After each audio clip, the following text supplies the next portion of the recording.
Hola, buenas tardes amigos. Este día les voy a hablar sobre el pragmatismo. El pragmatismo, como bien su nombre indica, pragma viene de práctica. Esto quiere decir que sus características es que es práctico y experimental, que se centra más en el objetivo y la toma de decisiones que en la teoría. Este se aprende mediante errores y en donde no existe una verdad absoluta. Supongamos a dos personas que tienen una empresa en común, pero estas no se llevan bien. Ellos harán de lado sus diferencias para alcanzar un objetivo en común, o sea que se basarán más en la acción. Quiere decir que si ellos quieren que haya más ingresos en su empresa, dejarán de lado sus diferencias y se centrarán en ese objetivo. Pero hablemos más sobre el ámbito educativo. John Dewey fue uno de los principales pensadores que influenció bastante en el ámbito educativo con sus 4 principios en educación, donde sustenta que el estudiante debe ser el centro y el protagonista de su propia educación. Ahora, planteemos un ejemplo simple. Si mañana yo tendría que realizar una sesión de clases, esta tendría que ser experimental. Supongamos que sea biología. En esta planteamos de que el estudiante pueda observar y anotar el crecimiento de las plantas, en vez de ser netamente teórico y yo les haga memorizar cuáles son las fases del crecimiento de una planta. En estas ellos anotarán y observarán directamente la observación de las plantas, la cosecha de las plantas y los organismos que afectan a dichas plantas. Después de sus anotaciones pasarán a discusiones y debates sobre lo que han observado y anotado.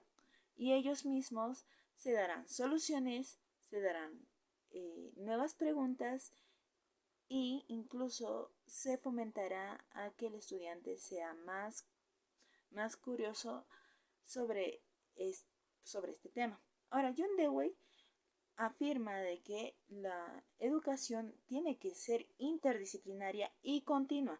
Esto quiere decir, si hablamos de interdisciplinaria, tiene que estar relacionada una asignatura o una materia con otra. Quiere decir que si yo avance biología de forma experimental con el crecimiento y la cosecha de plantas, también se puede interrelacionar con matemática. ¿Cuántas plantas han sido afectadas, cuántas no? Y cómo estas podrían ser útiles en el mercado laboral. Se puede hacer todo eso con matemática. También las anotaciones y las discusiones se pueden plasmar mediante el arte, como también todas las anotaciones que han hecho pueden hacerlo en inglés. Asimismo, esto va a hacer que el estudiante disfrute del proceso de su aprendizaje en vez de centrarse en estudiar solamente para los exámenes. John Dewey habla sobre estos 4 principios en donde uno, como ya se mencionó, el estudiante debe ser protagonista de su propia educación sin que interfiera mucho el profesor. 2. El profesor pasa a ser un guía y facilitador del aprendizaje del estudiante. Esto quiere decir que nosotros solamente seremos elementos pasivos, responderemos solo cuando el estudiante verdaderamente necesite apoyo en dichas áreas.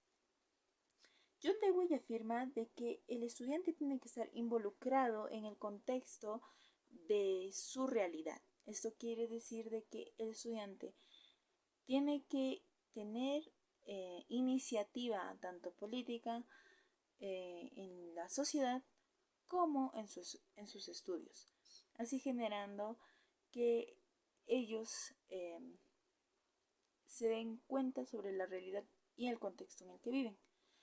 John Dewey en su tiempo fue muy criticado por lanzar este nuevo sistema de educación. Sin embargo, se considera uno de los pensadores más influyentes en la educación y que genera muchísimos más resultados que los métodos convencionales. Ahora, John Dewey dice una frase en uno de sus libros que realmente explica todo lo que él afirma, lo cual es la siguiente. La educación es la práctica de la vida misma. La educación no solamente debe ser teoría, sino debe ser algo que el estudiante mismo experimente, y qué mejor que ponerlo en su mismo contexto. Así él generará nuevas ideas, nuevos métodos de aprendizaje y él será el que busque su propia verdad. Muchas gracias, espero que se haya entendido todo y me despido hasta una próxima oportunidad.